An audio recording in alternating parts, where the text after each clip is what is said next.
I just feel like I've been around the block, ripping up fantasy stock, working around the clock. Look at the view from the top. Researching rookies a lot? No, I just be listening to pods. Yeah, one in particular, I'm just a messenger. Let me just pass on the rock. Browning, brunning, pruning, pronouncing ain't what he's doing. What he's doing is not losing, but infusing you with new things. And there's Dennis the Bennett, yeah. The man is a menace, yeah. Building a dynasty, some of the finest things. Promise you won't regret it. Sly as a fox, cultured in pop. Give him his props. Here is a thought, here is a box, and you cannot compare them at all. So don't even try. Careful with the news, but when you use a take, I take up Tony Fire. I mean Dyer, because anyone else is a huge mistake. Whoa, fantasy round table, fantasy round table, yeah. Fantasy round table. Come take a look at the crown, baby. Hey, fantasy round table, fantasy round table, woo. Fantasy round table. Come take a look at the crown, baby. Go.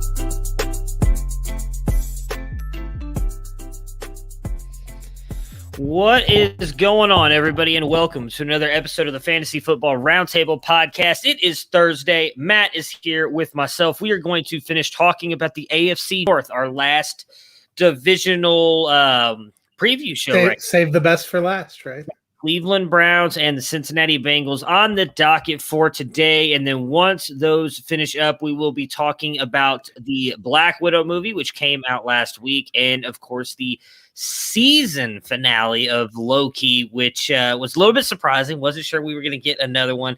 I loved it. I got up at 2 o'clock this morning to watch it. So I'm excited to talk about that. But as always, we'll give you guys plenty of time to get out of the show or stop listening if you're listening on the podcast. But if you basically, once he mentions the word tight end and Bengals, you can tune out. Exactly. Yeah. I mean, really, once we get done with like talking about the wide receivers, you can just, it's been great. You know, we'll see you again on Monday, but yeah, it's going to be a fun episode. I am looking forward, especially if I'm being honest, I'm really looking forward to the end because there's a lot that's happened in some of the people I usually talk to when it comes to that stuff. Haven't had a chance to watch Loki yet, so I need to get my thoughts out. We need to discuss. So I feel like you and I are both tired today for similar reasons. You got up super early to watch it this morning. I stayed up last night watching that and that Netflix movie Gunpowder Milkshake, and I was telling. Oh, it's so good. So Karen Gillan, who plays Gamora's sister in Guardians of the Galaxy, is the star of Gunpowder Milkshake. Cersei Lannister is her mom. There's a couple other people in there. She's basically an assassin.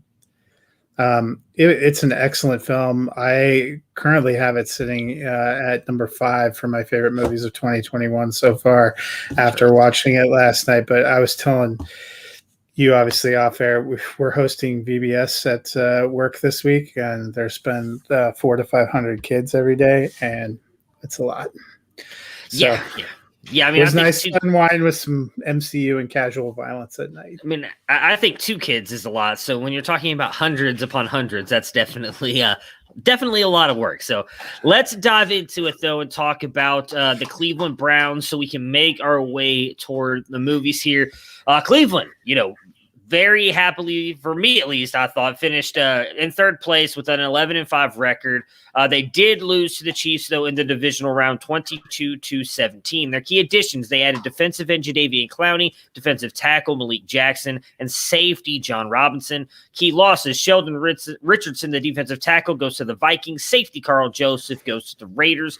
Olivier Vernon as well, I believe, is still a free agent. He's the one that I kind of hate to see what happened. He tore his Achilles late in the season. Likely will not get to sign with anybody this year, as I doubt he plays. In the first round, they take the cornerback out of Northwestern, Greg Newsome. Second round pick, they got linebacker Jeremiah Owusu-Karamoah out of Notre Dame. And then in the third round, they get wide receiver Anthony Schwartz out of Auburn. The Browns had a great 2020 season, beating Pittsburgh not only in the playoffs, but in Week 17 to get into the playoffs, and came up just short against the Chiefs. How far can they go in 2020? And Matt, in your opinion, are they the best team in the AFC North? I think they might be the best team in the AFC North. We talked about on Monday. I don't think either of us is super high on Pittsburgh going into this year. I love the pick of Harris. I think they have some good pieces, but we really saw them kind of fall apart down the stretch last year. I think that hangs over. Baltimore still seems like they're a pretty solid contender, and Cleveland. I think it's really going to be those two kind of up at the top this year. I liked what Cleveland did last year. I thought they had great energy. I think they've had a decent off season. They, for the most part, are returning all their key pieces. For the first time, I think in his entire career, Baker gets some continuity of having the same coach and the same system 2 years in a row. That can be nothing but good things. Yeah, I think that's correct. I think some of the tendency to say that the team was worse with OBJ is the fact that they had no offseason. They were adjusting to a new system at the beginning of the season, and Baker got better and more confident with what he was supposed to be doing and his reads as he went through the season. I don't tend to think that has a ton to do with OBJ. So I think having him come back healthy is actually going to be a boon to this team going this year. I'm not willing, there was a real strong narrative that seemed to develop there. I know you and I have talked about it a few times. I just am not buying into it. I think there were other things going on. I mean, that was Baker's third system in 3 years. I'm excited for him to have some continuity. I think their defense has been improving. They've gotten some pieces there, so hopefully that continues to shape up. And I think all the pieces are there. We've said that for a couple of years. The difference between 2019 and 2020, I think, was a little bit better coaching and probably some maturity for the team in general. And you're only going to see that continuing. They were very close to taking out the Chiefs. And I know a lot is made of that it was close because Mahomes went out, but that game was very tight before Mahomes went out. I think they're a good team, and I expect them to be in the playoffs, to make a run at the division title. Yeah. I mean, I'm with you on the OBJ thing. I think it's just an easy narrative to go with, and so that's why I think it's one of those things with fantasy football. I'm going to compare it to the Austin Eckler thing, because I've even said the Austin Eckler thing. Everybody talks about how Austin Eckler has always been injured, but then when you actually go look at it, I know I've said that on here before, and then you've brought it up, it's well, he's only actually missed one game out of the past couple seasons. Oh wow, really? You would think he's missed more. I think it's just an easy narrative to grab a hold of, because that first year he came over to the Browns, let's be honest, myself included, a lot of people were hyping him up oh, wow, they made this big trade. Comes off that great run at the end of the season. They bring back Freddie Kitchens. Everybody's hyping up this offense they go get Odell Beckham Jr. comes over to the offense, and then they just didn't do anything. They didn't have the chemistry that year. I've said before, I'll say it again, a lot of that I hate blaming one person, but I think a lot of that just went on Freddie Kitchens, I think, not being ready to be a head coach. I don't want to say he can't ever be a head coach, because I still think he's a really good offensive coordinator. But I think he wasn't ready for what was about to happen with the Browns. I don't think he was. It's a little too much pressure, too. That exactly trade combined with how they ended the previous season, I think they got crowned in the offseason, and that's a lot for a team that hasn't experienced a big slice of success to be able to take that. I think they learned a lot from 2019.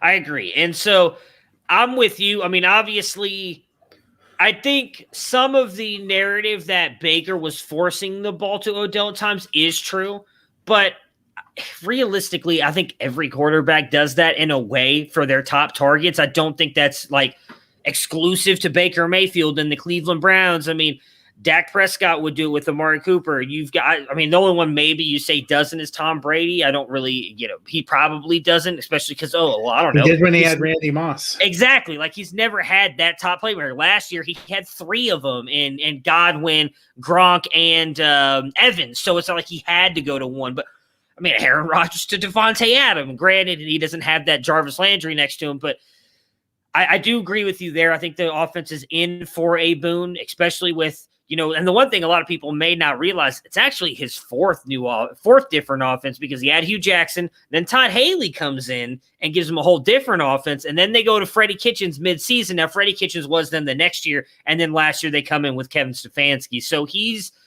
been kind of the one issue I think we've always seen with Cleveland is that they're always so quick to move on from coaches. They've always got these young quarterbacks. And as we've seen, and we've heard a lot of quarterbacks talk about in the past, it's not easy to continue to just jump system to system.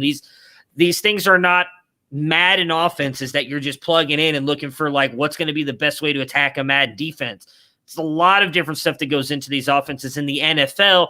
And having that continuity, I think this year's going to be big for Baker. We saw him take a huge step forward in the second half of the season where, I will toot my own horn here a little bit. I kept talking about give him to the bye week and to see what happens. Well, he was a top 12 quarterback most of those weeks. Now, I don't know if that continues. I dove a little bit deeper into a lot of their stats, knowing we were going to talk about them. And the fact that he only threw like 5 touchdowns in the last, I think it was like the last 4 games, is not great. That's really only a touchdown a game. That's not going to put you up as a top 12 fantasy quarterback. That may be where Odell helps them a little bit. Yes, he's always been a good, I think the other thing to me, the blessing of the Odell injury is even if it was a tendency to force a little bit, he learned to play in this system without him and to use these other guys. And I think that's going to help when you bring Odell back. He has him for those things, but he's learned to use his other weapons as well. I think that's only going to help.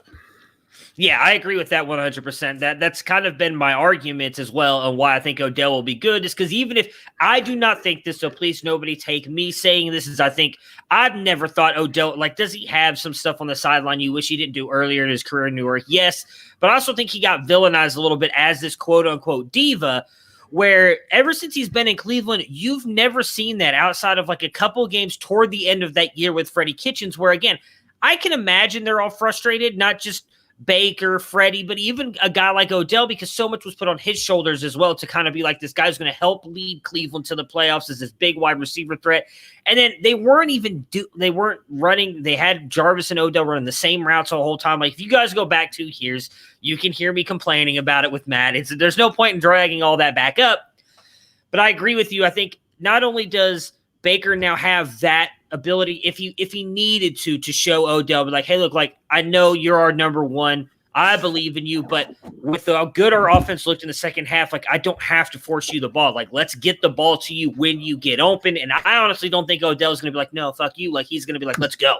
Let's do this, because I think he wants a taste of the success that the Browns got last year as well. He wants a championship. He's talked about that. Yes. That was, I think, why he got a little frosted at times in New York, because it seemed like they were spinning their wheels and never getting closer. Yeah, and I think, and let's be honest, the Browns saw all that success last year. That's the most success Odell has seen, even though he wasn't a part of the team, in the past couple of years, the last couple of years of his career in New York, and then obviously his first couple in Cleveland. And then just my big thing, too, with them is go back to the Dallas Cowboys game. And that one sticks out in my head because, again, I live here in Texas. All my friends are Cowboys fans. Odell was the one that wins them that game. He's the one who takes the end around and goes, I think it was 60 yards, 70 yards, whatever it was, and scores a touchdown. They didn't have that end at the end of the year, and it did cost them. And, I think it cost them in the Jets game when they lost all those players to COVID. They had nobody to count on. They lost, I think, in the Baltimore game. They had really nobody. When the defenses forced Baker to go short, they had nobody else to go to. It was just Jarvis.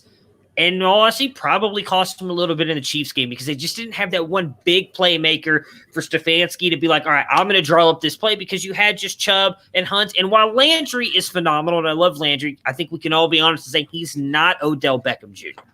So I agree with you 100%. He just gives that offense a whole nother dynamic. Then you can have you don't have to have a Rashard Higgins or a Donovan Peoples-Jones being the wide receiver 2 on that team. They can come back to being that wide receiver 3 where I think they fit perfectly into that offense. I'm really intrigued to see what they do with Anthony Schwartz. He gives them more speed than they've ever had on that team the past couple of years that Baker's been there. I don't know if we see much of him this year, but he is definitely a true field stretcher. Whether defenses will treat him that way or not, that time will tell. But I'm excited for them. I will stick with my saying of it. Maybe this is just 3 years of torture, because really I've only had a couple years of happiness throughout that 30 years of being a Browns fan, or as far back as I can remember. I still will say, Baltimore is the king of the division just because Lamar and that defense have been doing it for the past couple of years. They've gone to the playoffs every single year. We said on the Steelers show, I think realistically, the Steelers and the Browns right now are the number 2 of the division. And on paper, I would take the Browns. But as we saw with that Freddie Kitchens team, on paper doesn't mean anything if you can't do it on the field. So I want to see it. Obviously, 11-5, first time in the playoffs since who knows when. First playoff win. It's a great season to be coming back. It's a great feeling to be coming back. But now we need to see him do it again because now the Browns are not sneaking up on anybody. Last year, we talked about, I think you, me, and Dennis all had the Browns making the playoffs. I actually had the prediction right on the nose of 11-5. I had them finishing second. They finished third, but that is what it is. And I think a lot of that still was they were sneaking up on people. They had a little bit of an easier schedule because they were coming off of a 4th place schedule. A little bit different now. 3rd place schedule, it's a little bit more difficult. They definitely have some tough games in there, especially toward the end of the year, getting Green Bay. They get the Chiefs in week 1, though I do think I've said it. I'm going to say it again. I think they're going to win that game. It's a little bit of a different schedule. You're not sneaking up on anybody. Let's see if they can bounce back and do it again this year. I definitely think that they can, but it's going to be a lot of fun to see what they do as a possible follow-up season to one of the most successful ones in their franchise overall. All right, so fantasy projections and fantasy finishes. Baker had a solid 2020 season, and now he's finally entering year 2 in the same system. What should we expect in 2021? So he finishes QB 17, 3,563 yards, 26 touchdowns, 8 interceptions, 165 rushing yards, and 1 touchdown. So I think he's a lock for QB2. The question is whether he could get up high enough. And we've talked about before that Minnesota offense and where you often see Cousins finish as kind of an upper tier QB2. But last year, in a similar offensive scheme, he made it up to QB11. So I think there's still potential to rise above that. I currently have Baker at QB13. I think he's going to be close. I think we're going to see him rise up with touchdown passes, probably throw for a little bit more yards, maybe have a little bit more balance, because it seemed like at the beginning of the season, for sure, they were tilting much more run heavy at times. I know some of those early games were a struggle offensively in general. Thinking particularly of the punt and field goal fest against, I think it was the Raiders. I know that drove you crazy too, but yes. I think the potential is there for Baker to do pretty well. I still have him in QB2 range, but I think he can get up there and flirt on the high-end cusp. Yeah, so do I. So I mentioned it at the beginning there. If you go in and look at it, obviously having 5 touchdowns. I mean, it was 5 touchdowns and 1 interception in those last 4 games. That definitely is a good touchdown to interception ratio. But realistically, if you're talking about 1 or even 2 touchdowns a game, that's not going to win it for you in fantasy, especially when you don't have the rushing upside that some of these other guys do. If Herbert's going out there and throwing 2 touchdowns a game, but he's also getting you 60 rushing yards and a rushing touchdown mixed in here and there, that's going to boost him up over Baker Mayfield. And we know that Baker just doesn't have that rushing upside. So I don't know if, again, 28, right? I can't remember now off the top of my head. 26 touchdowns. Yeah, I think 26. that goes up. But I don't know how much. I think he gets 30, maybe a couple over 31, 32, but he's not going to get you 35 to 40 like some of these top tier quarterbacks. So, but see, that's the thing, that's the same argument I'm going to just stick up from for a minute that I heard them making about Stafford with the Rams. Mm-hmm. And I looked, and Stafford, aside from a season earlier in his career where he threw for 5,000 yards, 41 touchdowns, he was more in the 4,000 to 4,500, and he only had 1 or 2 seasons over 30 touchdowns. Jared Goff, similar kind of numbers, landing at QB10, QB12 in the last few years. Stafford's been a top 10 QB, I believe it was 5 times out of the last, was really great at that to end that season. So if he gets to the 31, 32 range and doesn't have a lot of interceptions and has a little uptick in yardage, he could be right in that pocket range. So I don't disagree with that. That is interesting because I did not realize that. I think a couple things on that, though, just thinking off the top of my head, I think Stafford, he probably got helped a little bit in the fact that we didn't see the rushing QBs we've seen nowadays. But a even couple in the of past, those years were 2017, 2018. So I don't see Baker getting to like 5,000 yards, though. That was going to be my next point, or But- even 4,000. I feel like that's a lot for Baker. Like, because I mean, even so, if you go back to what I did the 2019 season, I mean that was when they were throwing it all the time under Freddie Kitchens, and their defense was still not good, and he still only got to 3,827 yards. So I think, and maybe I'm wrong on this. I actually don't think I'd care if I'm right or wrong either way, as long as they're winning. If I'm being honest, I still love Baker. I'm all in on him because I'm with you. I do think he's going to limit the mistakes because even if you go back to his rookie season, once he started getting in the groove, he limited mistakes a lot down the stretch. A lot of his interceptions came earlier in the season, and then there was a game against, I think it was Houston, where he threw like 4 interceptions. Those were kind of like his big ones. Go ahead. So last year, Carr was QB 13. He had 4,103 passing yards, 27 touchdowns, 9 interceptions. How many? I don't know. He doesn't rush that much. I don't think he's a huge rushing threat. I'll look. Because I mean, Baker got what 165 and 1, and 1 came in like the Carr had Baltimore 140 game. yards rushing and 3 rushing touchdowns. Not a huge jump up there. Yeah, I'm not saying he will get there. It's just I think we do tend to think about like the Lamar Jackson kind of runners or the Patrick Mahomes kind of passers, but you can be more in the middling range. I'll look up. Ryan was QB 12 last year, and we know he doesn't run at all. A whole ton. So he did have 4,500 yards, but only 26 touchdowns, 11 interceptions. And he was QB 12. His total rushing output was... Bet it wasn't even over 100 yards. It was 92. Look at that. Yeah. So I mean, you can... I was surprised when I dug into the bottom end. Now, I mean, I think that's what keeps Baker from having top 5 potential. Oh, yeah, for sure. But it doesn't... to me, it gives him the potential to be in that 12 to 16 range, which is incredibly valuable with Superflex. I agree. And I would not disagree with that. I've almost done with my quarterback rankings, and I have him at 13. So I'm not saying that he can't. I think. Oh, you have him at 13? Okay, cool. So like for me, I think it's more of the one thing that worries me overall, besides the not rushing and everything, is I do think that defense is likely going to be much improved this year with the moves that they've made. Second year as well in Joe Wood's system.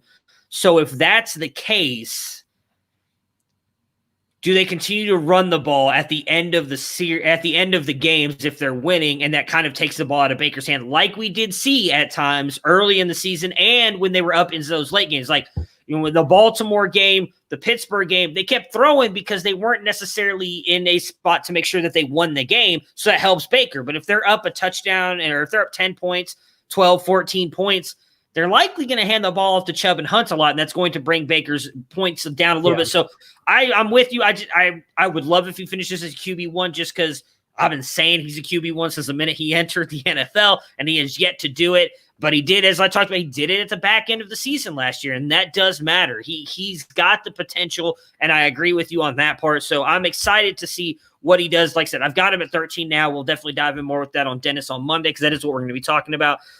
Backbencher, we won't be talking about Loki until the end of the show. So if you're still here, I will definitely bring up your question and we will talk about it. I don't want to give away anything right now because we haven't talked about any spoiler warnings or anything just yet. So I will definitely, if you're still here toward the end of the show when we get to Loki, we will discuss that. I didn't see what your question was. I just saw you mention Sylvie and Loki. So for the running backs, Chubb was RB11, missing 4 games in 2020. What can he do for an encore, and what are your thoughts on Kareem Hunt? As I just mentioned, Chubb finishes his RB11, 190 carries, 1,067 yards, 12 touchdowns, 16 receptions for 150 yards in 12 games. Kareem Hunt finishes his RB10 with 198 carries, 841 yards, 6 touchdowns, 38 receptions for 304 yards and 5 touchdowns. You know, I think the thing that surprised me the most looking at their stats was you always think of Hunt as a big pass catcher, and 38 over the run of a season is not a ton. I think, it's incredible what Chubb did in 12 games. If he plays a full 17, I think you see the carries tilt much. It was pretty even last year, and that's because Hunt started 4 games when Chubb was gone. I think it goes way back the other way. I have Chubb at RB6. I think he's going to be great. Going to be an RB1. He's capable of catching the ball. I do still think they'll use Hunt as a pass catcher, but I expect Hunt's carries to come back. And he finished his RB10 due in large part to the rushing work, because we just mentioned that the passing and to having quite a few touchdowns versus his yardage production. You tend to think of him as a more active pass catcher. Maybe that will pick up again. But right now I have him low-end RB2. I have him sitting at 22 at the minute. Yeah, I am with you 100% on that. I wish, and we'll save it for the RB discussion because I didn't get a chance to fully dive into this. But I think the narrative that Kareem Hunt is going to continue to steal carries away from Nick Chubb is being a little bit overblown. I just mentioned the total carry amount where, again, Nick Chubb missed 4 games. Kareem Hunt out-carried him by 8 carries. 8, people. Not 18, not 28, not 38, 8. Kareem Hunt is definitely the better pass-catching back. I'm no qualm saying that. Nick Chubb is still a monster, but Kareem Hunt's a better receiver out of the backfield. They used him more in those situations at the beginning of the season, but after the bye week and after Chubb came back, they stopped doing that. Why? Because Kevin Stefanski doesn't want defenses to know every time Kareem Hunt's on the field, they're going to possibly be in a pass-catching situation. Nick Chubb is out there and doing the same thing. Now the defense doesn't know who they're going to go to. On top of that, if you go back and look, and I was able to get through some of the games, but not all of them, so I want to go through and finish everything. Kareem Hunt only was getting a couple. He averaged 10 carries a game with Chubb. Most of those, though, were coming in the third and fourth quarter when the game was in hand for Cleveland. If the game was close or the Browns were losing, Nick Chubb was the one on the field, which speaks to me, Chubb is their guy. Kareem Hunt is he's not a handcuff. He's definitely better than that. But I do think we're going to see a big step back from him this year unless Chubb gets injured. I have Chubb at 7 right now in my running back ranks, and I have Hunt at 24. I have him just inside RB2 territory because I do think they did like to use him a lot down in the red zone. So if Hunt ends up getting touchdowns and enough receptions, he's going to buoy up to an RB2 because touchdowns matter in that second group of running backs. But I don't think they're both going to finish as RB1s again unless Chubb gets hurt. And Chubb, I've said it before, and you can call me a Browns homer all you want. In my opinion, he is the best pure runner in the league. The way he hits those cutback lanes, the way he hits holes, and his breakaway speed when he hits the open field, I don't think he gets enough credit for because he is a lot faster than people give him credit for. He is a great runner. I disagree with Austin. I know we talked a little bit about it in our group chat when we talked about this on Debbie Debate. I think the Browns should re-sign him. I don't think there's a back like that you can just draft in the draft every single year. Chubb is special in my opinion. And I think he's by far the best running back. I think he's in for a huge year as well. And that was a brutal episode for you of the Debbie Debate all around. I cried a few tears on your behalf just listening while I was walking around the neighborhood. I get it a little bit. I get the argument, again. That's going a little too far to me that running backs is the most fungible position. I agree that it is, but there are some, if you find a true difference maker, that are worth hanging on to. And we've seen teams recognizing that. Kamara got a big contract. Cook got a big contract. McCaffrey got a big contract. You have to... If you're getting like RB2 production and you have other guys that are doing the same thing, okay. But I think I agree with you that Chubb does something a little bit different than a lot of the other running backs out there. Yeah, I mean, I don't want to put him up there with like a Saquon or even a Zeke right now because of what they can do as like an all-around running back. But I would also say I think Chubb is a better runner than Zeke or Barkley. He may not be able to do the stuff in the receiving game those two do. He's, in my opinion, he's special. I've always hated how down I was on him coming out of the draft. I was into the NFL, so worried about those knee injuries. So glad he proved me wrong. And it sucks because I wasn't in on him. I didn't draft him anywhere, and he ends up being, in my opinion, one of the best running backs the Browns have ever had. Granted, he's not going to touch what Jim Brown did, but if you actually go look at what he's done, he's been more successful than any other Browns running back in the first couple of years of his career, missing games as well. So I'm with you, and what I was going to say on the Debbie debate thing is I get it, and then I get their disbelief in Baker. And again, it's hard when you're talking about that because you're comparing him to Aaron Rodgers, and I think we can both admit he's not Aaron Rodgers, but I don't think you can hold against him. This is the thing I wish I would have said to Austin during that episode, and maybe he'll listen to this and he'll hear this and he'll reply back to me at some point, but they were blaming Baker for that Kansas City Chiefs game. Last I checked, Baker wasn't playing on defense, allowing the Chiefs to walk up and down the field with their second-string quarterback. Because realistically, he was matching them for field goal when they were holding the Chiefs to field goals. And going into halftime, that's a 3-point game if Rashard Higgins holds on to the ball and doesn't get, helmet to helmet and fumble the ball out of the back of the end zone and they lose it. Because even if you call it at the 1-yard line, if he doesn't score, I'm going to say 99 out of 100 times Chubb's going to score on that goal line against that Kansas City Chiefs defense. So you're going into halftime down 3. So it's not quite this blowout that Mahomes was having with that team before he goes out in that game. So I don't put all that on Baker. I'm excited to see what they can do this season because I do think the offense in total is going to shut a lot of people up. At least I hope. Because if not, it's going to be a very long season. But yeah, back to Chubb and Hunt. I'm all in on Chubb as well. I apparently have him one spot behind you. So I think he's going to be phenomenal and a steal in your startup drafts or even if you're doing redraft because he's going late second round right now. So if you can get a top running back that late, that's one of those things where you could go, you're picking in the middle of the draft and you could get like a Jonathan Taylor or, I've seen Saquon Barkley, especially in redraft, startups maybe not, but in redrafts, Saquon Barkley going middle of the rounds. If you want to double up running back and grab Chubb on your way back around and then hit running back, I think that's a great start. So I'm all in on Chubb having a really good year. Not a great thing for the Browns overall because that means he's likely going to get demand a pretty high contract, but it likely will mean they're going to have a lot of success again this year. I don't know why I cannot say that word quickly. All right. On to the wide receivers. We talked a little bit about Odell Beckham Jr. at the beginning of the episode. He missed pretty much all of 2020, and the narrative is the team is better without him. Matt, we already know that you've kind of talked about that you don't believe that, as neither do I. So where do you hope or where do you think he lands, and how does that affect Jarvis Landry as well?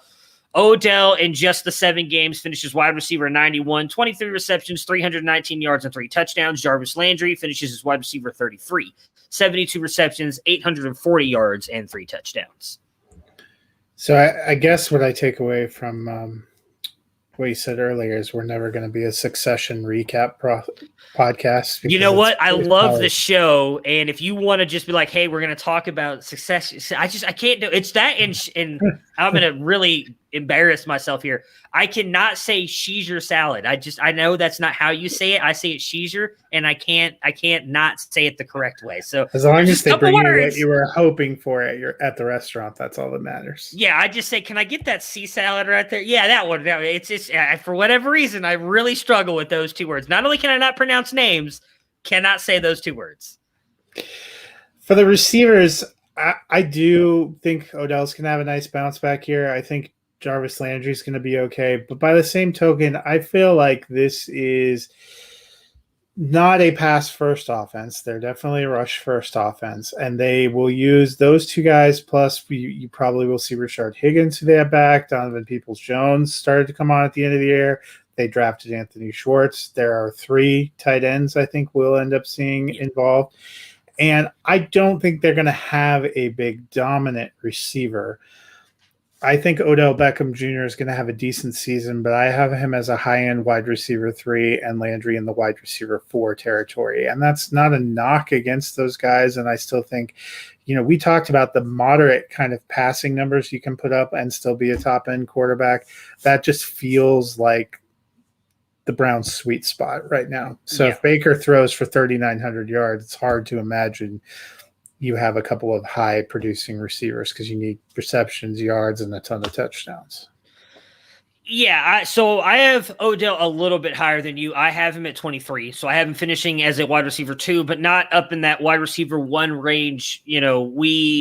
hoped we were going to get when he came to Cleveland and kind of what he was before the end there in New York. Still think he's going to get over 1,000 yards. The big thing is going to be how many touchdowns does he get? I mean, he actually had, for those people who may not remember, him and Landry both had over 1,000 yards in their first year in Cleveland. So it's possible for them to both do that. And I think Landry finished higher because he had so many touchdowns that year. I think Odell is going to be that guy this year because like we talked about, I think he's going to be that playmaker they were missing on the offense last year at the wide receiver position. If he stays healthy, I do think his touchdowns come back. I think he's going to get 1,000 yards. But outside of, I think it was like his first couple of years with New York, and Matt, you can fact check me on this, he hasn't had a lot of touchdowns. I think toward the end of his time with the Giants and obviously with Cleveland, he wasn't getting the touchdowns he was getting earlier in his career. I think that could come up a little bit, which could buoy him up. But, we've talked about it a lot with some of the other guys. Like wide receiver is just a very, very deep position. So finishing down there doesn't mean you're bad. It's just, I think it's going to be, part of the what you were just talking about with them being a run-heavy offense. I think that's what's going to be the main effect on why these two fall back a little bit.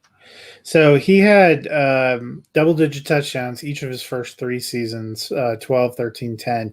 Has not had more than 6 touchdowns in the last 4 years. And, he's had injuries and missed some time, but one of those is a full year in Cleveland where, to your point, he only had 4. So that's probably is a realistic concern. I still like him, and I don't think it's a knock where we. No, yeah, I agree. Wide receiver, when we get to that in a few weeks, is incredibly tough and incredibly loaded. Yeah, and I don't think that's – I mean, if you're talking about – again, I think he could easily get to 1,000 yards like you just talked about. That first year in Cleveland, 4 touchdowns, but I know he had 1,000 yards. So I don't know how many catches. Do you have the catches? Yeah. I think it was 90-something. 74. So even worse. 74 for 1,035 and 4 touchdowns. So, I mean, you talk about that right there. I mean, that's a good season for a wide receiver, like NFL and fantasy-wise. And I think some of that just comes to we have to remember – just maybe Odell's not that wide receiver 1 he used to be. Even if he finishes a wide receiver 2, where you're getting him in drafts, he's going to outproduce his draft capital. I mean, he's going late in drafts because nobody believes in him. I think he's going to have a big bounce back season. I expect Landry to have a pretty good season as well. I think these two, a lot is going to hinge on this season for them. I was talking about it with someone off air the other day that, going forward, the next 2 seasons, they're both still under contract with the Browns and upwards of $12 and $13 million cap hits. And the Browns can get out from both of them after this year with no dead cap hits. So that's going to be big. I don't know if they move on from both of them. Do they move on from one? I watched, if you guys haven't seen the TV, they do a YouTube show and a podcast. I believe it's I Am Athlete. I feel like I'm getting that wrong now. But it's with Brandon Marshall, now I cannot remember who it is. It's a really good show. They had Jarvis Landry on there recently talking about just like his friendship with Odell, how long he's known him. And for those of you who don't know, they played together at LSU. And Landry even talked about on that show, like he understands that they may not play together their entire season. Like they understand that it's a business, but they want to take, as much out of this opportunity as they can. And I do expect that to happen this year. I do think that actually them being a run-heavy offense could help both of them because – go ahead. So it looks like I Am Athlete is the title. Brandon Marshall, yes. Chad Johnson, Fred Taylor, Channing Crowder. Chad Johnson. That was the one I was trying to remember off the top of my head. I knew it was a big-name wide receiver. But that's a great show. If you guys ever have a chance to check that out. They had Jarvis on there. I think they had him on with Stephon Diggs. It was a really, really good episode listening to those two talk, just kind of like the backgrounds they came from, how they've both succeeded in the NFL, not being high-end draft picks and kind of being guys that are counted out all the time. And both of them have really made themselves really good NFL careers. But anyways, I do think that the running game is going to help both those wide receivers because we saw Baker thrive a lot in those rollouts and the play-action fakes. And when you have a guy like Odell, who I think is going to be able to get open, especially when Baker's given the time to boot out and is given a little bit more time outside the pocket. Again, I think that year, the reason that killed him in the Freddie Kitchens year, and I don't remember the stat off the top of my head now 100% for sure, but I talked about it a lot that year. Odell thrives when he's on crossing routes, and they ran him on one crossing route the entire season, and that just happened to be the one that he took 90 yards to the house against the New York Jets in week 3. Most of the time, they just literally had him running 9 routes and post routes, which for those of you who don't know is literally just running straight down the field. And the Browns' offensive line was not good enough that year to allow Baker the time and protection because Odell's going to get open. Their line wasn't good enough. You could argue they have, in my opinion, the best offensive line in the game right now. So they're going to have that protection. So I think that's going to be a big key as well. You add in the running game. I think that this passing game is going to be really good if you see Harrison Bryant take a step forward as well. Overall, I think that Odell and Landry are going to be good. I don't think I've ranked Landry yet, but I do have Odell inside the top 24. So I have him bouncing back. Hooper and Njoku are also going to be there with Harrison Bryant at tight end, who I just mentioned. Who finishes as the best, and where is that finish? Hooper was the highest tight end last year. He finished as tight end 21 with 46 receptions, 435 yards, and 4 touchdowns. I mean, I think Hooper probably finishes the best, and he has tight end 2 potential. I currently have him just outside tight end 2 because I honestly think they are going to use Harrison Bryant and David Njoku. Yeah. I think we saw Harrison Bryant becoming kind of a weapon for scoring last year too, which that will really kind of hurt. If you're a tight end that you're catching 50 balls for like 500 yards, but you get no touchdowns, that it's really hard to get up to. So I think they have 3 guys they like there. They have a lot of receivers they like. Like I said, I think they're going to spread the ball around. So Hooper would be my pick to finish the best. He's probably the one that's being rostered the most. I think he's probably being overdrafted. It's that huge contract, and everybody thinks about that last year in Atlanta. He's currently going as tight end 22. That's not terribly unrealistic, but I think there's also a chance he doesn't even return that value for you. Yeah, I do think it's Hooper as well, just because I think he's the better blocker, so he's going to be on the field more often, which gives him chances to get the ball. But I don't expect him to be much. I'm with you, maybe a low-end tight end too. I just think those two did start to get a little bit of a better connection toward the end of the season, so maybe that's a sign of things to come. But when you've got Odell on the field, Landry, Higgins, DPJ, Anthony Schwartz, Kareem Hunt at times, Nick Chubb, I kind of feel like Hooper's going to be pushed down that and going to be used more as a blocker. So I don't expect him to put up. We talked about it when it happened. None of us thought that this was going to be a great landing spot for him. He was not going to produce the way he did in Atlanta. So I think, I haven't done my tight ends, but if he comes in top 24, I don't hate him at that value because, tight end is a crapshoot. All it takes is, I think I saw someone post this the other day. So this is the crazy thing about tight end. It was Kyle Yates at Kyle NFL on Twitter. He does the Fantasy Pros football podcast, Fantasy Pros Dynasty podcast. I don't remember which tight end. Oh, it was Jared Cook. Talking about Jared Cook, who, we both know didn't have a great year last year. Finishes, I think it was like tight end 18 or something like that. Yeah. The difference, though, in points from tight end 8 to 24 was 3 touchdowns altogether. That's it. That's how much was separating most of those tight ends in a complete from tight end 8 to 24 range. So all it takes is for Hooper to get a couple touchdowns, and he's going to be up there. So he's not a guy that I would hate to bet on because he's going to be on the field. He's going to be able to likely going to be on the field down in the red zone. And if they do any play action fakes, he might be the guy that they go to. So he's a guy that I'd be willing to take a bet on because you can get him so late. All right, let's talk about the Cincinnati Bengals. They finished as the 4th place team with a 4-11-1 record. They added a tackle, Riley Reif, cornerback Chidobe Awuzie, and safety Ricardo Allen. Their losses, Giovanni Bernard, running back goes to the Bucs, AJ Green, the wide receiver, to the Cardinals, wide receiver John Ross to the Giants, and cornerback William Jackson to the Washington football team. Draft picks, they drafted Jamar Chase in the first round. They got offensive tackle Jackson Carman in the second and running back Chris Evans in the 6th.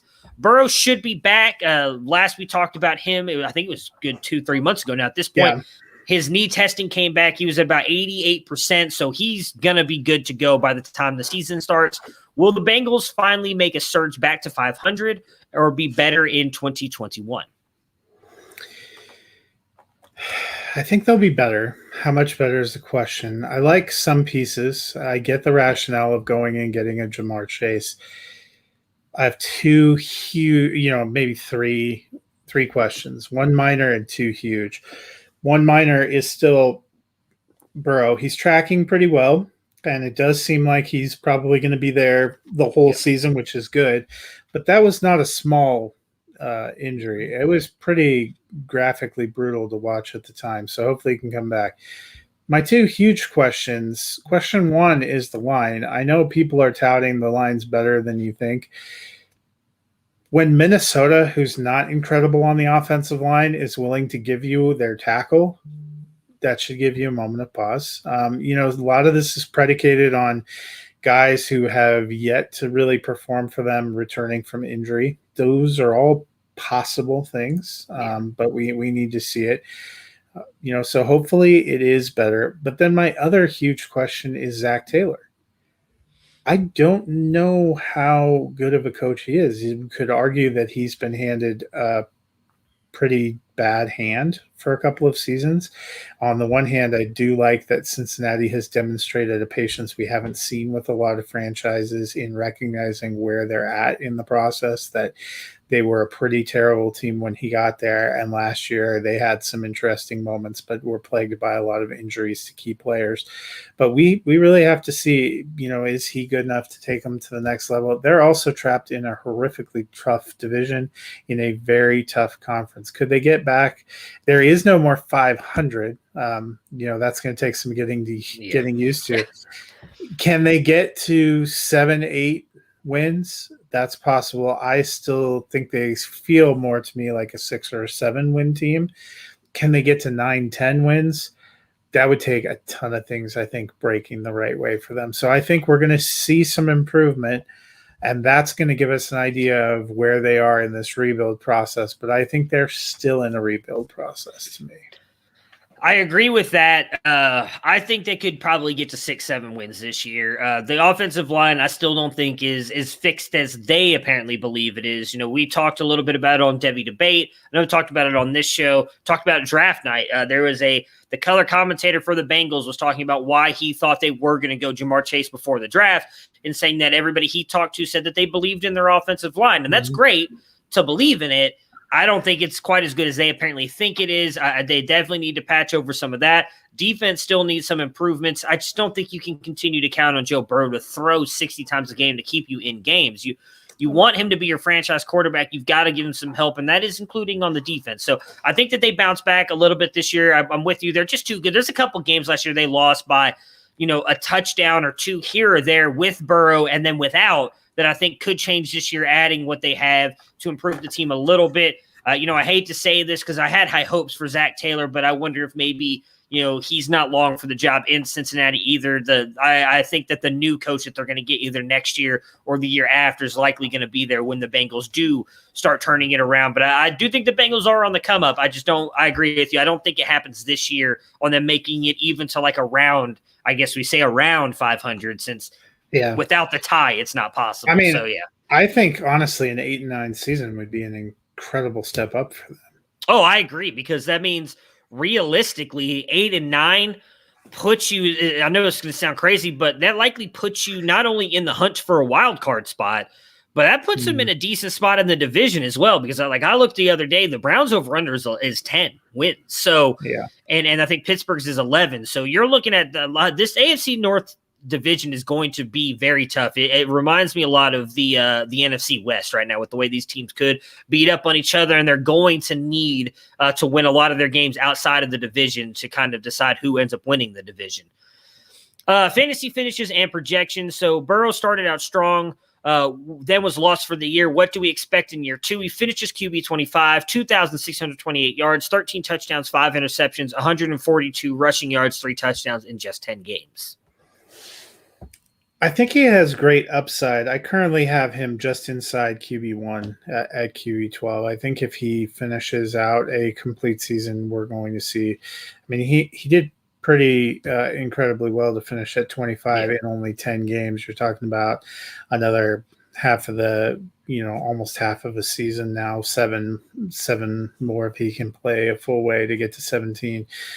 So I think he's going to have a good season. I think he was tracking pretty well. It probably would have been a tight race between him and Herbert for Rookie of the Year had he not gotten injured. So I'm a little bit lower on him. The 13 touchdowns worries me a little bit, especially if you go back and look. A lot of those came in like a couple games out of the 10. Like the Browns game, I'm pretty sure he threw it was 3 or 4. So I mean, you take those, you can't take him away, but he had a couple big games mixed inside that 10. Now, some of that I do think was how bad the offensive line was. That obviously changes a little bit. They've added to it. They are getting some healthy pieces back. You bring in a guy like Jamar Chase helps. I'm just a little worried about it. I think while he did have a good season, I think it was somewhat overrated how good it was because a lot of his stuff came in a couple good games. I have him at 14 right now, just behind Baker, so a high-end QB2. Do I think he could get up into QB1 territory? Yes. I think he has a better chance than Baker because I think they're going to be throwing the ball more, but I'm still a little bit worried about that offensive line. You just talked about how serious that knee injury was. I need to see if he's even going to have that mobility back this year to get those rushing yards and touchdowns because it wasn't just an ACL tear. The whole knee was blown out. That's big. I wonder, is that going to be one of those things where the first couple of years he's going to wear that big brace on his knee to make sure that knee stays stabilized? Does that affect him rushing at all? And I think it could. So that will drop it. It drops him a little bit for me. Again, 14 I don't think is out, and I don't think 12 to the even 10 range is out of the question. But I need to see it before I'm going to believe it with Burrow. I'm a little bit down on him. Still think he's a phenomenal talent. Mixon only played in 6 games last year and still led the team in rushing yards. With Bernard gone, can he be an RB1? He finished his RB49, 119 carries, 428 yards, 3 touchdowns, 21 receptions, 138 yards, 1 touchdown, again in just 6 games. Yeah, and I think this speaks also to what's on their roster. Samaje Perine, was drafted the same year, had a great first year with Washington. We haven't really seen a ton from him since. Wasn't a huge factor last year. Travion Williams, we still don't know what he is. Chris Evans was an interesting late round pickup, but I've seen a lot of people going really hard at the idea that he's going to be some kind of a major threat in that backfield. Yeah. I'm not sure I entirely buy it. It's been a couple of years since he was even massively relevant at Michigan. He missed all of 2019, didn't do a ton in 2020. I think a 6th round indicates that they wanted to take a flyer, and he gives depth. I think this is Joe Mixon's backfield. The only threat to him is his own ability to stay on the field. I think he's demonstrated he can be a receiving back. He's demonstrated he can carry a load. He still led the team in rushing last year and only played 6 games behind a middling to poor offensive line. So offensive line will hamper him as it will everyone else. That being said, I have him as a low-end RB1 right now. I'm with you. I think he makes it into an RB1. I do think that Chris Evans has more fantasy value than probably most. I do think he's going to be the full-fledged backup. I just think he's better than Perine. But unless Mixon gets hurt, I don't think he does anything. I mean, Mixon was having a good season last year behind a horrible offensive line. I think coming back, staying healthy, getting Joe Burrow back, who will dump off to him when he needs to. He's going to get the receptions. I think losing Bernard helps him there because I don't think Perine's a better receiving back. I don't think Evans is a better receiving back. They have Travion Williams out of Texas A&M there. Just doesn't seem to be able to get on the field. So I think Mixon is going to be the guy who does it all. They paid him. He's going to come in there as long as he stays healthy. Again, I'll say the same thing we talked about with Nick Chubb. I think he's a screaming value right now with where he's going in drafts, and I think the amount of production he gets, you've just got to hope he stays healthy. Yep. Higgins had a good rookie year, and Boyd was solid last year. Chase is now in the room. Who finishes higher, and who do you want more long-term? Higgins finishes as wide receiver 28, 67 receptions, 908 yards, and 6 touchdowns, while Boyd finishes wide receiver 29, 79 receptions for 841 yards and 4 touchdowns. This is tough. I think Burrow's going to have a decent season. I think Mixon will be a factor in the backfield. They don't really have a tight end. Last year, this offense sustained 3 receivers getting 100 targets. Wouldn't be shocking to see that happen again, but you kind of see that because they spread around, it damages a little bit. I have swung back to, I believe Chase finishes highest. He's probably the one I want most long-term. He was taken where he was taken for a reason. The fact that they passed up a glaring need at offensive line to grab him tells you how much they think of him. I have him as low-end wide receiver 2. I have Higgins next in the wide receiver 3 range, and then I have Boyd just outside wide receiver 3 range as a high-end wide receiver 4. I think the Bengals are going to have to throw a lot. I think they're going to be better. I don't know that we're seeing this offense carry 3 receivers, wide receiver 3 or better, with how deep receiver is this season. Yeah, so for me, I don't, it's hard to say which one. Long term, I'm probably still going to go Chase. But if you're talking about just this year, I think I'm going to go Tyler Boyd because of the value you get him at. Looking at, I can't even find him at the moment. I'll see if I can find him in a second. But I'll pull up his ADP. Jamar Chase's is 26 points, 65. He's going as a 26 wide receiver off the board. T. Higgins at 70 is a 29. So those two are going pretty close together. Boyd is wide receiver 37. 37. So with a ADP of 91. So that's 91. A couple rounds later.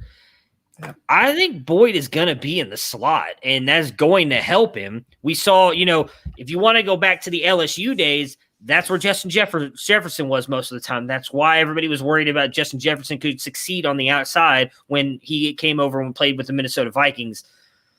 Jamar Chase is going to command a lot of attention, as is T. Higgins. So I think if I'm going just based purely on ADP this year, I want Boyd. I think that it's honestly going to be Higgins or Boyd who finishes higher this year. I don't think it's going to be Chase. Long term, though, I do probably want Chase because I think he's just the better overall. He's you can never say a can't miss prospect, but I think his ceiling and his floor is much safer than either one of those two, and his ceiling is so much higher. I can't see a way that Chase fails in the NFL unless he gets injured a lot, which I obviously hope that does not happen. Yeah. So I think, and for next it would be Higgins for me because I think his ceiling is a little bit higher than Boyd's. But if you're looking at just to play the value game, I wouldn't be mad if you ended up taking Boyd because you're just going to be able to get him later. And I think that that's fine, especially with the kind of like the drop off at running back. If you're trying to stack up on some running backs and you get a guy like Boyd rounds later than those two, who's still going to command a lot of attention, get a lot of targets, get production in that offense because they're going to have to pass the ball. I don't think you can go wrong with any 3 of them, really, if when I look at it.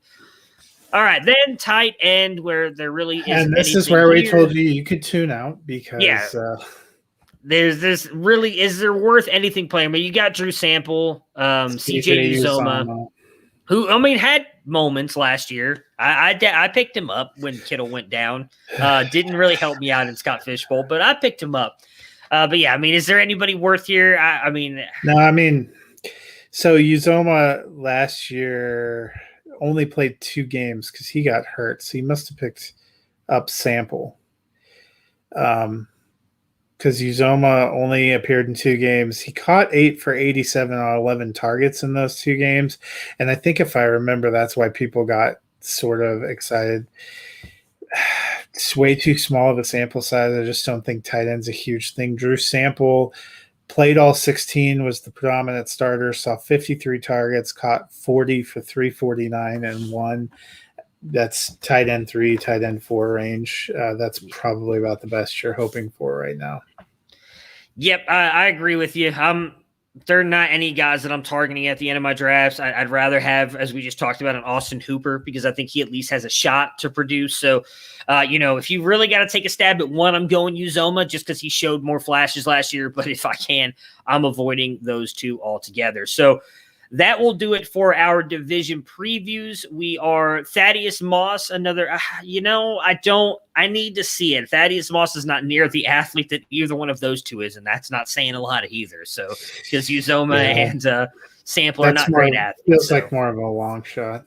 Yeah, I know Moss had a good 1 year in with LSU, but a lot of that was just because LSU's offense was so dominant. They literally had the best college offense ever. So I don't think that Moss is going to be able to do that kind of stuff with Burrow in Cincinnati.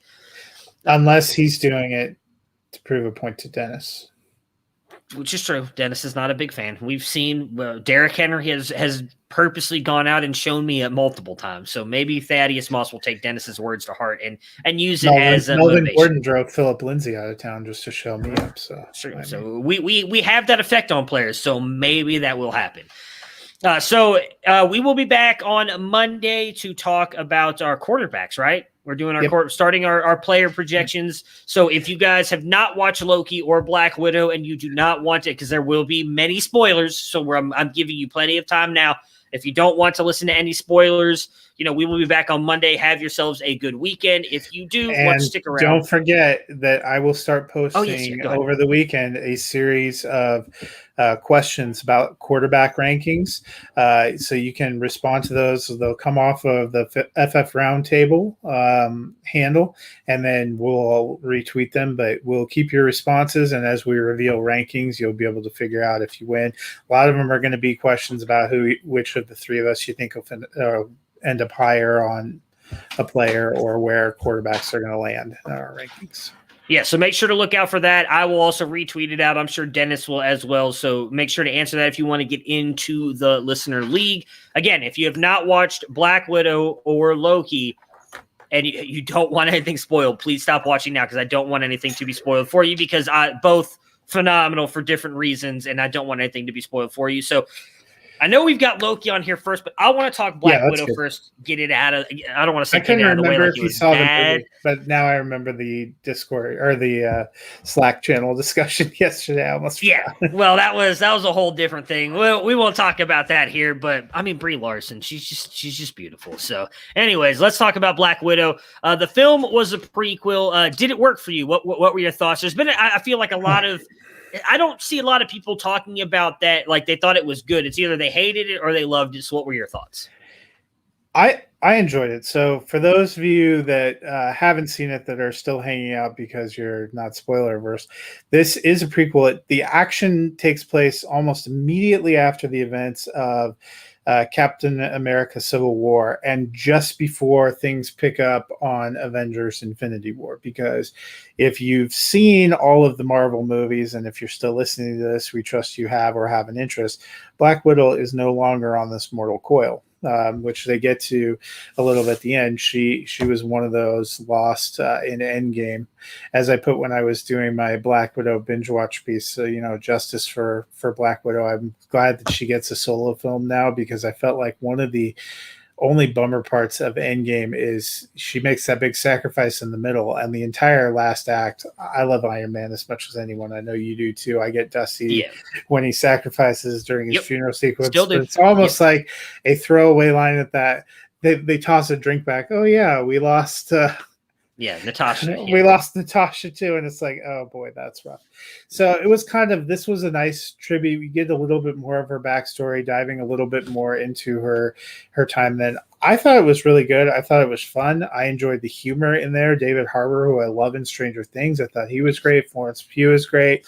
Rachel Weisz does give a great performance. I actually dropped it. I currently have it dropped into my top 10 for the year for 2021. And as we talked about in Slack, I have seen a few movies this year. Yeah, that's the understatement of the year so far. But I'm with you. I really enjoyed it. And maybe. I did have someone tell me the other day, because I said, like, in my opinion, Marvel just can't miss right now. And yeah, because for as much as I like it, in my overall Marvel ranks, I have it 15. That kind of tells you Marvel knocks it out of the park. Yeah, it was really good. I'm with you. I almost wonder, I get the having a movie. I almost wonder if this would have been better if they could have made it into a show like they have some of these other things, so we could have prolonged it. Because I agree. I feel like we just didn't get enough Black Widow throughout she was in in a bunch of the movies after Iron Man 2, but it was always kind of like in a supporting role for the most part. I mean, in Captain America 2, we got to see a lot of her with, it was 2, Steve right? Rogers, Winter Soldier. Okay. So that was probably the most we saw her out of everything else. Like, she had smaller parts in Civil War, Infinity War. She feels pretty pivotal in Civil War, but you are right that I think she was so good, but they let her fade to the background a little bit. And she is one of the longest serving MCU characters. Like you said, she got introduced in Iron Man 2, that was before we'd ever met Captain America, before we'd met Thor, before we'd met any of these. It was Iron Man, Hulk, and Black Widow. That was all we'd have seen. Yeah, I mean, well, I think she was pivotal in Avengers. I think she did a good job of showing how important she was for that, and obviously in Endgame, she's really the one who keeps the group together before everything starts going into motion, right? And she does give the ultimate sacrifice, which I thought was still a very pivotal and moving scene because of how much and especially you find out in here why Clint means so much to her and vice versa. So I do think I just feel like if it was a TV show, maybe we could have gotten a little bit more. I felt like, not that the movie was rushed, but it felt like it was over before I even realized. Like, we didn't get a lot of Taskmaster. That was kind of my biggest complaint, because as someone who is such a big fan of like the Marvel canon, Taskmaster is such a great villain that I feel like it's a she in the movie, is shortchanged quite a bit in the movie. We don't get a lot of Taskmaster, and I don't know if she has a future really in the MCU either. So very vague at the end. Well, I also think this movie I think this movie, the reason that you're not seeing as much chat about it is it's had kind of a troubled history. Marvel originally did want it to come out much sooner. But there were kind of production hiccups, one of which is, Scarlett Johansson was blessed by having a child, which prevented her from being able to shoot a solo movie. And then after all these years, you finally get it teed up to come out, and COVID hits. And I feel like we've been seeing trailers. We have been seeing trailers for this movie and Fast and Furious 9 since the Super Bowl in 2019. And it's, you were waiting a long time. It's like, just give it to us finally. So I think there was a little bit of that. I still thought it was satisfying and worth the wait. I know some people did not enjoy the story. Some people were very upset, like you said, about the way Taskmaster was handled, that they just didn't do a good job crafting the villain. I mean, not the greatest, but I thought it was very enjoyable, and I'm pleased as punch to have a Marvel movie back in the theater. That really is I don't want to say complaint, because I still like the movie overall. It was still very enjoyable. I can't remember what the main villain's character name is. I keep wanting to call him Chekhov, and I know it's not Chekhov. I can't remember Ray, what Ray Winstone is the actor, which can we reflect on the fact the dude's British and he didn't even attempt a Russian accent? Yeah, like, that's all right. Everybody else at least made the cursory attempt. Yeah. I can't remember who he plays in the movie. He was clearly the main villain, though. Like that. Yeah. We thought it was going to be Taskmaster based on the trailers and everything, and it wasn't, clearly. But I just feel like because he is such an I keep saying it's a woman in the movie, so I apologize about that. It's his daughter in the. In MCU, Taskmaster is such a interesting villain, and I think the reason we forget is he had such a forgettable character arc that it's hard to remember. Exactly. Yeah. That I had hoped we'd see more, because Taskmaster is just so interesting in the way he is a villain and the way he fights, and because he does. That's what he copies. He focuses, or she. God, that's so frustrating, because I'm so used to because of the comics that and they do show a little bit of that in the movie. I just hoped for more. And again, it didn't make the movie bad for me. It's just I was a little let down with how little Taskmaster was in the movie. Also, can I ask you? So clearly, when you get to the end and he reveals who Taskmaster is, it was supposed to be a big moment. Fell short for me. Well, didn't you kind of suspect that's who it was? Honestly, I was fairly confident that that's what it was going to end up, because I guess it's because they constantly ask Natasha about what about his daughter. Right. I'm like, chick's not dead. There's no way. Yeah, no, I'll be honest. I honestly just thought it was going to be a robot the whole time. And that was going to, so when they were showing the beginning part, when they pulled the little thing outside of her neck, when she was watching the fight video, I was like, oh, so they're just going to make Taskmaster a robot in this. Okay, cool.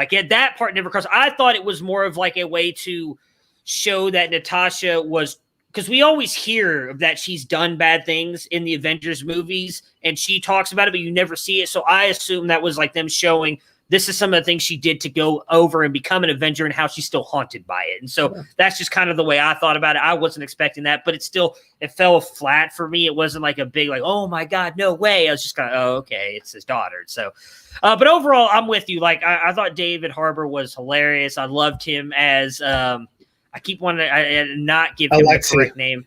No, his superhero name. I keep forgetting what it is. Oh, it's the red. I forget what it is too. Yeah, like I keep wanting to call the him Red Dragon, I keep wanting to call him the Crimson Knight. What Florence Pugh's character calls him at one point, and he corrects her as a joke. Like, so I know that's not his name, but I found that scene to be kind of funny. So I thought he was great. I mean, overall, I thought the movie was really good.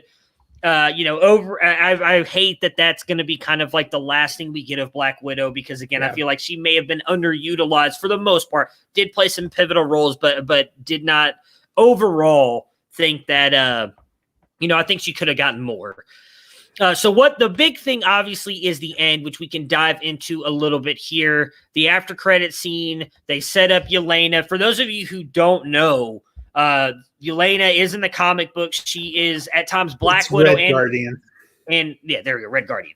And White Widow in the comic book. She is part of the Thunderbolts, which if you don't know who the Thunderbolts are Marvel's version of the Suicide Squad. For those of you who know the Suicide Squad, as we've seen the Suicide Squad movie for DC, that's the Thunderbolts version. She does at times work with Leviathan, which I will bring up is, for those of you who may not know, part of, my God, and her name just jumped out of my head. Valentina. I was going to call her Julia Louis-Dreyfus.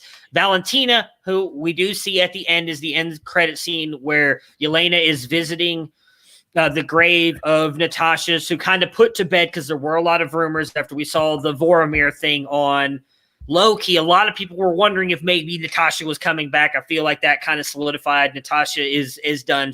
We are moving on from her. Yelena, they're setting up, I think, to be the next Black Widow, but still keeping her assassin ways as we get the whole coming after Clint Barton, which I'll face to you one way because someone asked me this question. So I'll give you the question. I'll answer it the way I did, see if you agree with me. One of my good friends who I always talk about my Marvel stuff with, he said that he was curious as to why Clint Barton was the one that Valentina was wanting to go after. My thought process on that was, in Endgame, we see him hunting down a lot of these people. I wonder if some of them are connected to Leviathan, which for those of you who don't know, Leviathan is like this reincarnation of Hydra in the comic books once they shut Hydra down. I imagine that's going to be a big part of stuff moving forward, maybe in the TV shows, because we've already seen the U.S. agent, and he is also a part of the Thunderbolts and does at times unknowingly work for Leviathan in the comic books. And we saw Valentina has a little thing with him at the end of Cap and Winter Soldier and Falcon. So I think that they're setting that up as a possible Hawkeye TV series, as we do know is coming, I think in 2022, I believe is when Hawkeye drops. Yeah, I think so. I think we had hoped to get it at the end of this year, but I think that probably doesn't happen. So I think that they're setting that up for the TV series as some kind of thing with Yelena there and her. My big question is, I wonder if she is evil or if she is the same as U.S. agent in this and she's working unknowingly with an evil organization. Yeah, that's going to be a good question. We know Hawkeye 2 is about training a protege in the character that Haley Steinfeld is playing. So it's very possible that, the show ends up being kind of the final hurrah for Jeremy Renner, who's also been, in the MCU for quite a long time. Is another character who, I don't know if everyone's clamored for it the same way they've been interested in the Black Widow kind of feature solo project, but hasn't really been featured aside from that arc of Ultron. I hate that he has not gotten enough screen times. I think Hawkeye is a pivotal Avenger, and it really has not gotten enough love. So, could be going a couple of ways with that. It'll be interesting to see. No, they still are confirmed. Hawkeye is late 2021. That's what I thought. It's still potentially coming out November, December, the end of the year. So hopefully we'll get our answers before the year is out. It'll be interesting to see. She was previously announced at Florence Pugh as being part of that cast. So the kind of spoiler at the end of the film is leading into the TV show, because you're kind of seeing them interchange. We've seen a couple of the shows do teasers into what we know is going to be part of the movies. It's just interesting how they keep growing the brand. It's, it makes me wonder too. I think in the original, when they were hoping to release, Black Widow film would have come out before The Falcon and the Winter Soldier, which was supposed to be the first of the TV shows, as we've talked about. I wonder if it's the same post-credits sequence. Part of me wondered, was this going to be our introduction to Julia Louis-Dreyfus' character and then seeing her pop up? Because now we're familiar with her if you've seen the shows. But it'll be fun to see them build upon each other. I really liked Florence Pugh in that role, and I'm excited to see her continue on in the MCU. I will miss Scarlett Johansson's character. I appreciated what she's done, and I think it was a bittersweet moment at the end, when she's getting on the jet to help, because she's got the haircut and she's getting that jet that you obviously see when Infinity Wars picks up, that she's out there working with Cap. And that's probably how we'll always remember.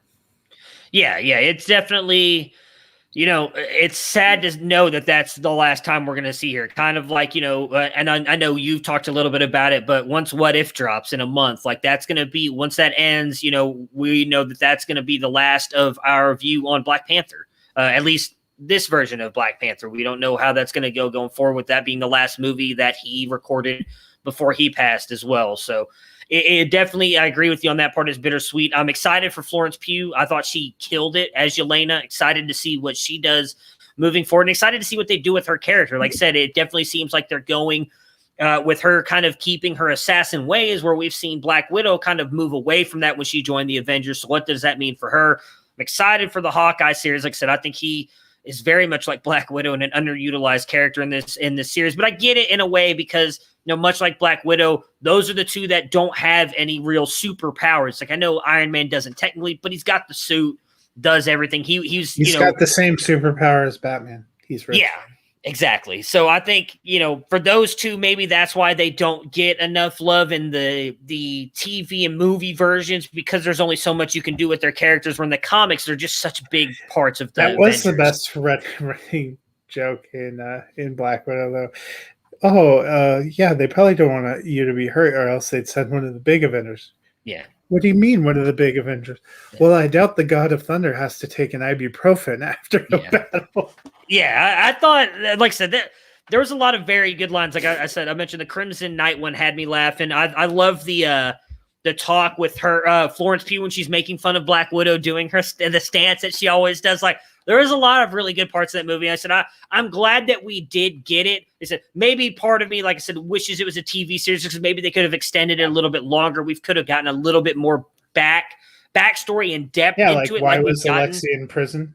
Exactly. And we may really answer that question. Yeah. I assume he does mention, I think. I mean, he referenced that he got scapegoated for something. Yeah, but we don't know what exactly. So it'd have been nice to get more backstories on, I'm going to say her family, even though it was a fake family or whatever. Like, it'd have been nice to get more backstory and more into it than we got into the movie. You only have a certain amount of time. You get the 2 hours, where the TV shows we got, even if it's 6 episodes, that's 6 hours or right around of stories. So I'd have loved to see it, but overall, great send-off, and I'm excited to see what Yelena does into the universe. Very interested to see how or where her character goes. So let's talk about Loki, because holy crap, for an episode that did not have a lot of action, I'll be honest, maybe, I hate to say this because I feel like some people are going to be like, oh, it's What Have You Done For Me Lately?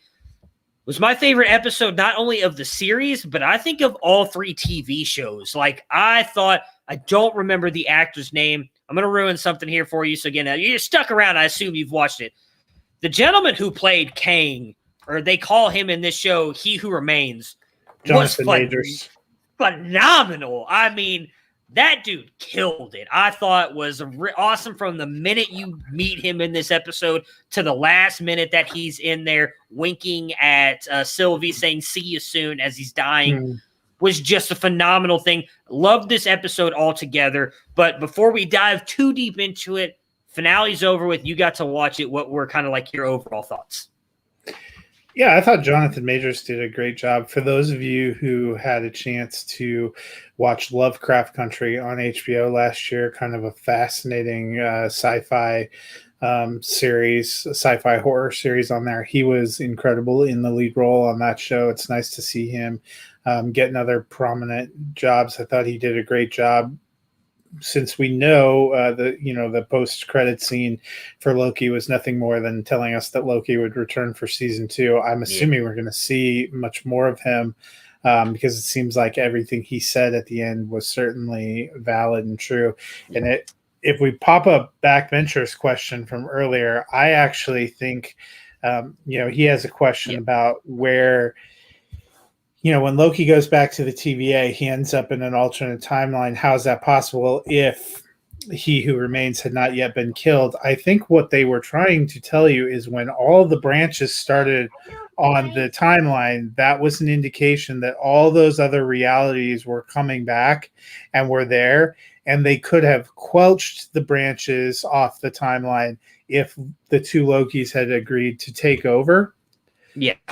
But they already had started creating the other realities, and when she sent them back, she probably accidentally sent them to another reality because they were bursting out everywhere. And then she just sealed the fate that that's what it was when she stabbed him through. That's my guess, my takeaway. Yeah. No, they were already branching out before the fight even happens. He mentions when he says, "I don't know what's going to happen," and drops the thing, not knowing if it's going to hit the ground or not, or hit the desk. Yeah, and he even mentions while they're fighting, he's like, "You make your decision soon because everything's already branching off." So that was happening before he died. I will also say. And I've brought this up before, and now we can have the full conversation because, like, I've mentioned it. I'm pretty sure I've mentioned it to you, and I know I've mentioned it to my friend that I was just talking about. I haven't had a chance to discuss this show with him, as he hasn't had a chance to watch it yet. The multiverse has already been here. Now, what I think the difference is they have what they call as their sacred timeline, but clearly you have all these other Lokis, as you see in the Void. They weren't part of that sacred timeline. They're part of their own timelines. I think there was multiple sacred timelines, as he mentions in his discussion. They just don't allow. I think what their whole goal was with the TVA and himself is they didn't want the variants to cross and become a multiverse war. So they do their best to keep every timeline intact of whatever that timeline is supposed to be. There's not just one timeline where just our Loki, well, I'll say our Loki is in Tom Hiddleston exists, because Sylvie's there. Sylvie's not a made-up person. She exists on her timeline. That's their sacred timeline. Every timeline is sacred to what it is.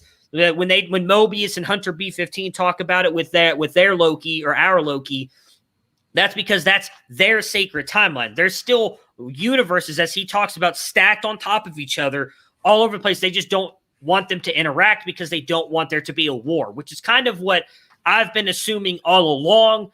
Now that's here. It's because she has killed him.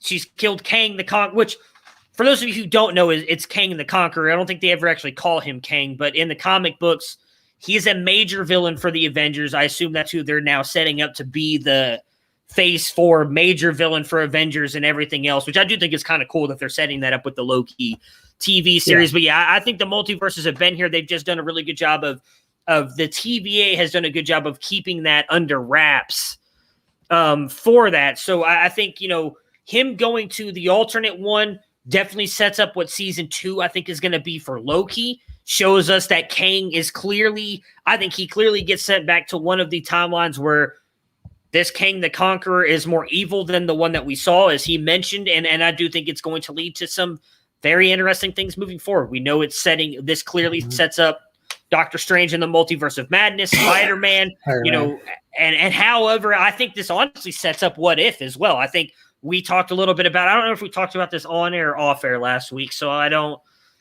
think it was off air. A little bit on air. Yeah, where we were talking about the trailer.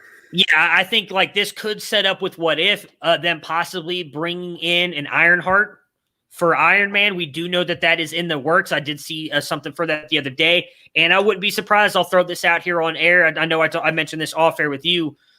I wouldn't be surprised if maybe this sets up a Michael B. Jordan returning as Black Panther in the new Black Panther movie because of What If, and them trying to find the best way possible to kind of move that series along with us not having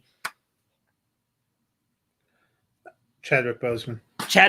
I don't know why I could not remember his name there for a minute. With Chadwick Boseman, unfortunately passing before we could continue on with the Black Panther movies, that may be like a more graceful way for them to do that. So I am very intrigued to see where this goes. I love, again, that they're setting up not just the future of the movies, but likely the future of some of the TV shows as well with the Loki show. And you know, what I guess, like, what was, do you know much about Kang and like kind of what was your takeaway from all of that? Like the whole thing, because I do think it's a very interesting question, right? Like there's a lot of people there's some people who believe in a higher power in God, some that don't. And some people believe that everything is predestined. Some people believe we have free will. I do think that that's a very interesting question that they kind of talked about this entire show. And we didn't really get an answer on is it free will or is everything predestined? Because Kang sure made it seem like everything up to a certain point was already predestined. And he even says, once you kill me, this is what's going to happen. And I'm just going to be right back here once it's all over. Yeah, and that's kind of a tricky proposition. They definitely gave him some godlike powers, but we're pretty quick to back away from that. I mean, but they mix a lot of mythology. Loki and Thor come from Norse mythology. I mean, they're gods. Yeah. Gods in that. So I thought it fit well. What would be most exciting to me is to see Jonathan Majors being able to continue in this part, because I thought he was very good. Oh, I'm sure he will. He enjoyed. Well, no, I mean, definitely, obviously. Yeah. The statue freaking statue of him at the end. But I mean, going into the movies, and you have to assume, I would agree with you, it's probably launching into being a piece of this whole phase 4, what they're going to do. And I think that gives it some legitimate excitement. I did like that part. I thought it was a well done finale. I think it launches into a lot of things. Tom Hiddleston is just so good in that role. Some of his acting is really good. Sophie DiMartino, who plays Sylvie, was incredible. I've enjoyed Owen Wilson here. I think they have a great cast, great role. I was satisfied with what happened, which I'll be curious. So you talked about, you thought this was not only your favorite episode of Loki, but of any of the shows. Is this your favorite of the 3 series? It is. Because, so for me, I don't want to say I didn't enjoy parts of WandaVision. I just felt like there were some episodes where it's very close for me in WandaVision. Maybe I need to go back and rewatch WandaVision, because I did really enjoy that. I loved a lot of this stuff that you got in, I'll just say, in the bubble and out of the bubble for WandaVision. Yeah. But for me, I think I was just so like dialed in for every episode of Loki. I mean, like I said, we talked about last week's episode. I think for me was the only one that it felt like a little bit of a filler episode. I feel like we got that a little bit more with Scarlett Johansson, and the payoff here, I think, with Loki was 10 times more than what we got with WandaVision. Like we joked because I would always call her Agnes or Agatha, and it was always the other because she's got one name in the comic book and one in the show. The payoff there wasn't a major thing outside of Vision is alive. We know that. But like outside of that, there wasn't much for me. You get the multiverse thing at the end with her kids screaming out. Overall, I loved what WandaVision did, but I think the payoff with Kang and just everything with Loki, and you still not knowing what's going to happen with him, I thought just made the show altogether so much better for me. So you would very closely align to our friend Ricky, who his Twitter question today wasn't really a question. I clicked yes. I voted yes. Yeah. And you did you see the comment thread that I started off with? I did not know. So I will preface by saying that for me, a personal emotional reaction plays a big role into whether I appreciate something as a piece of art or it becomes a favorite and moves up. I loved the production values and thought the performances and the characters were very good. This might be the best cast all the way through of any of the Marvel shows. But for good or for bad, it did not elicit much of a emotional reaction from me.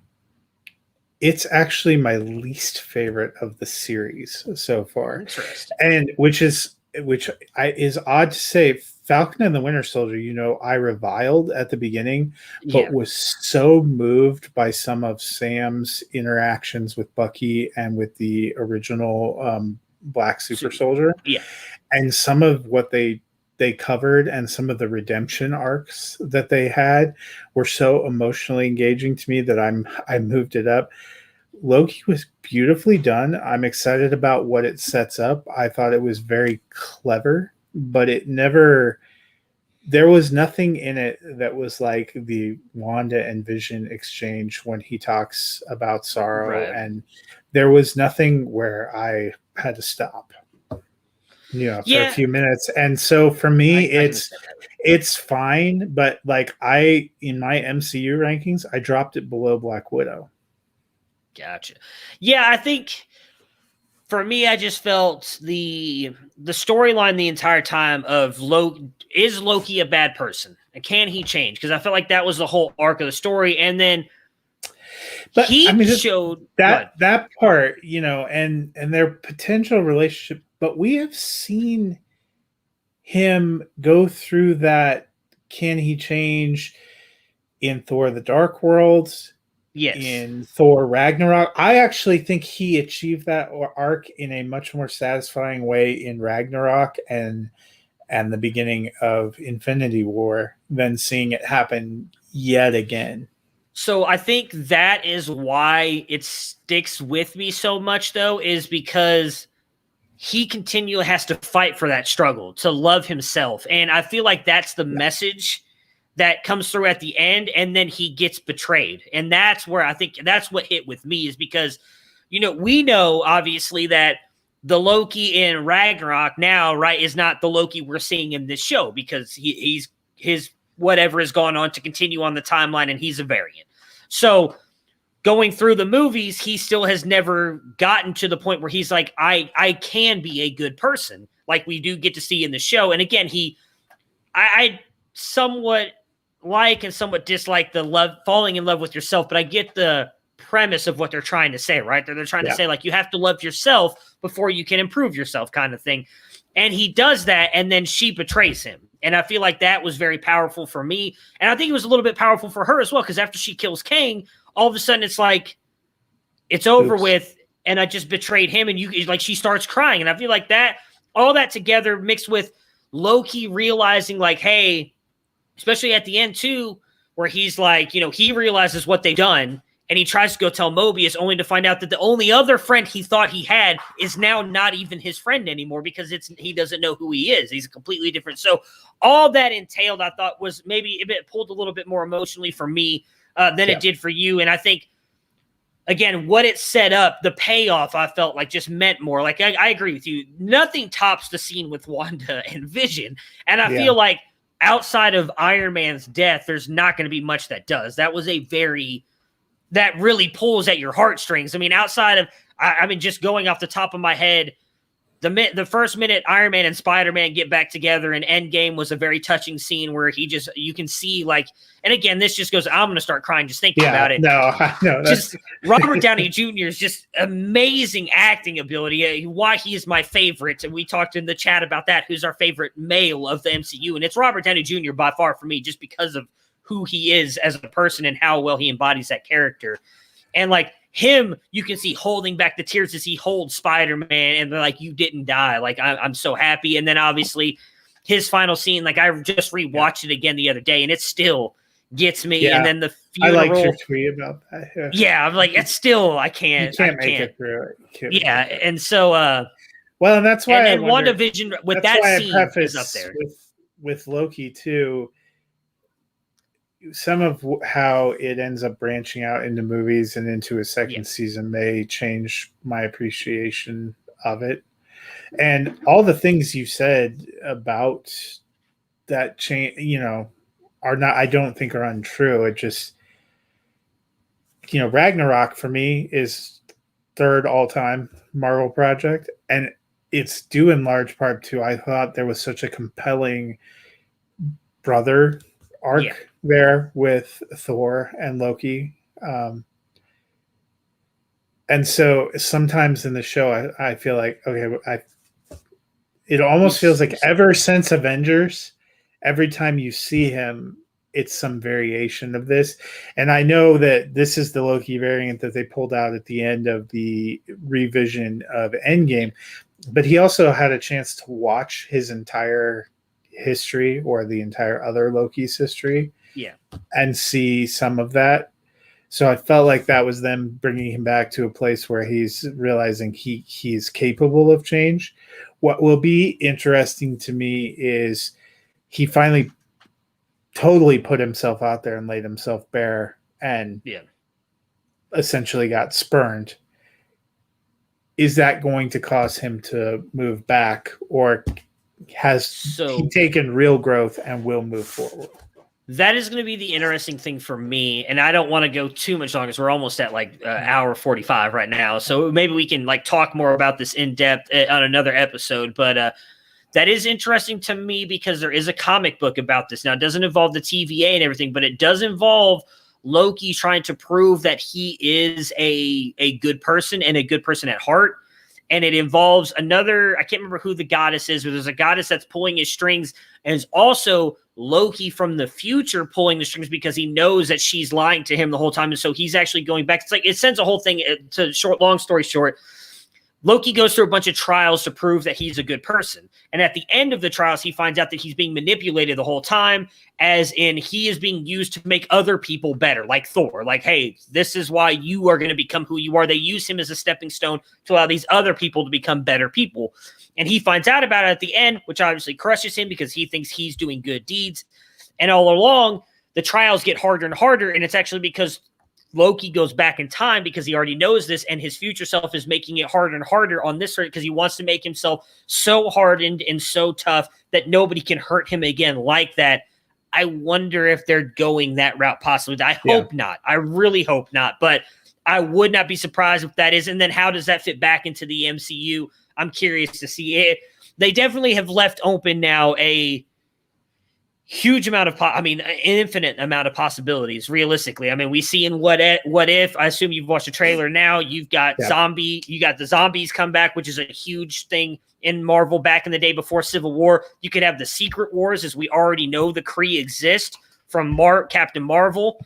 We know that the Kree have been impersonating other people. We could have the Secret War come in now, and we could have the Multiverse Wars. There's all different ways that they could go with this. You know, we do know that that's going to be a big key for a couple of the movies coming up, and how far does that stretch into Phase 4 is going to be a lot of fun to watch. So we'll call it there because we're at about an hour 40.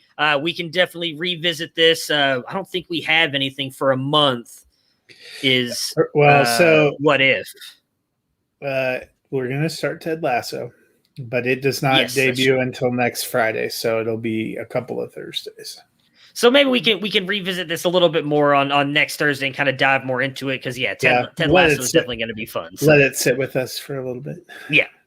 All right, well, that will do it for us today, though. If you guys have any other questions about Marvel, want to talk with us on that, you guys can always go to the site, campuscant.com, jump in the Discord with us. We do a lot of talking in there on that. Matt, myself, and Dennis will be back on Monday. We might have to make a Marvel channel. We probably need to. Are we doing back end or the top end of quarterbacks on Monday? Top end, 1 to 20. 1 to 20 on Monday. So which is even more reason we'll continue this on Thursday because there's not going to be much to talk about after that. Yeah. All right. We'll be back on Monday with that. Enjoy your guys' weekend, and we will talk to you guys again soon.